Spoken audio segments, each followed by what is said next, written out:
Hey, what's up everyone, Wyattxhim here, everyone's favorite YouTuber who stutters and mispronounces, and today, finally doing the top 10 list on top 10 Chinese black metal bands. Now, I'll be honest, when I did this list, getting into this list, I thought, man, this is going to be tough. China has over 1 billion people in this country. Its landmass is ginormous, okay? So I thought, man, there's gonna be so many fucking bands I'm gonna have to do some research on and look into and really consider all these different, acts, because again, China has like 1/7 of the fucking world's population. And when I went into the metal archives, I was amazed and astonished and stunned that there's barely anything going on really in the Chinese black metal scene and Chinese metal scene just in general. I was beyond shocked at it. But there is a Chinese black metal scene. It's there, and you guys should definitely check it out. Like I say with every list when I do countries like this, every country has its hidden gems. You have to look for it, and China is no exception. So let's get into this list. Like always, links in the description for we can check out everything. So starting it off at number 10 is The Illusion of Dawn. This is a raw black metal band that is very suit and tie. Nothing kind of groundbreaking, nothing out of the ordinary, nothing left field. It's something that if you're a fan of Mutilation, Vlad Tepes, Dark Throne, Immortal, just really suit and tie stuff that was created back in the 90s to not really be innovative, but to just have that true sound. The Illusion of Dawn has got you covered, and it's actually really good. It kind of just matches up on par with those bands. So if you want some just suit and tie good black metal, The Illusion of Dawn's got you covered at number 10. Coming in at number 9, wait, I think I said The Illusion of Dawn is 9. The Illusion of Dawn is 10. Now number 9 is Peggod, Peggod, and I was kind of shocked. This is a kind of like what you would consider, I know I went into a brief description and discussion of this in my last video, war metal. I guess it's a black and death metal or black death metal band that you guys dig Proclamation, you'll dig this band. I would say if you're also a fan of Revenge, you'll like it, but it doesn't have that crunch that Revenge has, which barely any band does to even begin with. But if you just want really good, fast-paced, in-your-face style of, that war metal themed, war metal, if you want to call it, style of music, Peggod, Peggod, I guess that's the right way to say it, is got you covered. So they come in at number 9. Coming in at number 8 is Aglare Light.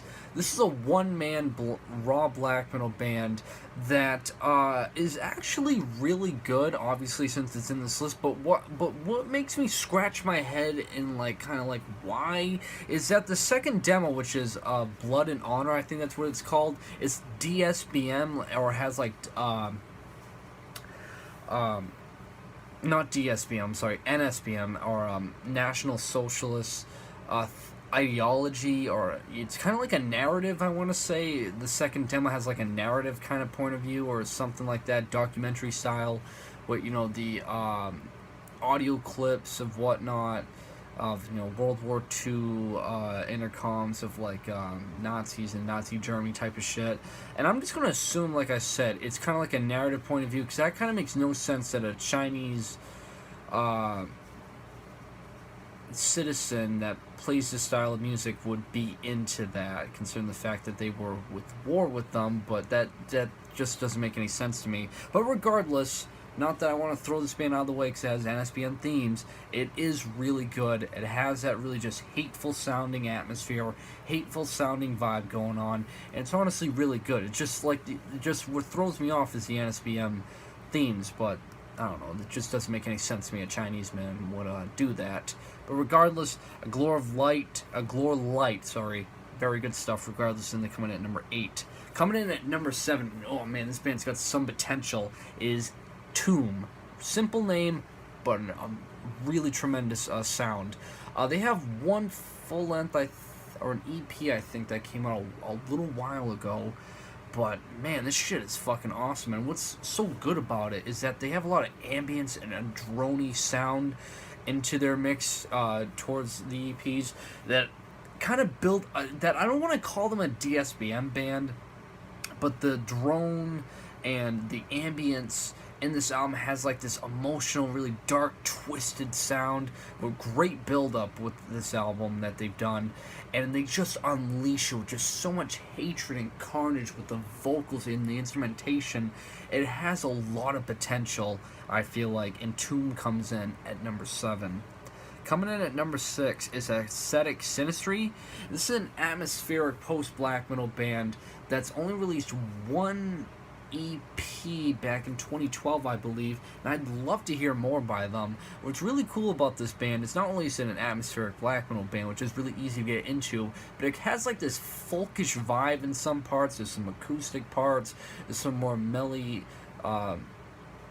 melodramatic parts that don't really kind of like drag out too long like most atmospheric black metal bands.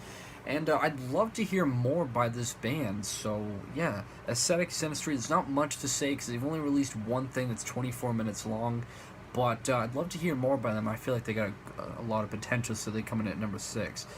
Coming in at number 5, and all I'm going to say, if you like Black Celice, you might dig this band.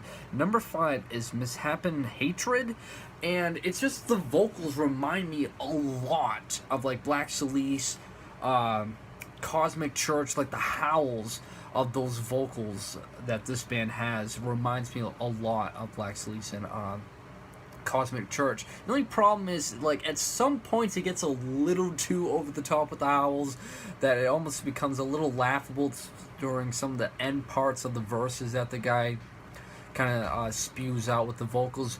But a majority of it, I think he nailed perfectly. And the instrumentation's just kind of like your suit and tie, you know, Vlad Tempe's mutilation type of worship instrumentation. But overall, just a really good mix. If you like raw black metal like me, you'll definitely dig this band at number 5. Coming in at number 4, one of the most interesting ones on this list is Zuriaake. I think that's the right way to say it. And there's a lot of mystery behind this band. For one, their stage presence is kind of like, you know, in costumes, their identities are conceived, and they kind of like have like that straw hat that kind of makes them look like that underground samurai, I guess, in a way. It's really interesting to look at. But Zuriaake, their album, their work is nothing short of masterful, okay? And they're only number 4 on this list, but all their work is nothing short of masterful, ranging around the hour to 80+ minute marks, some of their albums. And it really gives off like this Chinese culture, like style of music, along with their, you know, black metal sound that is, by the way, phenomenal. It has like this Chinese culture vibe in the mix too, but it's not like just saturated in it. It's there at some parts to give some highlights during the album, some of their work, and it's just nothing short of fucking remarkable and spectacular, and I really highly recommend you check them out. A little bit of avant-garde tinges here and there, but nothing too over the top. Just very, very fucking good, and they come in at number 4.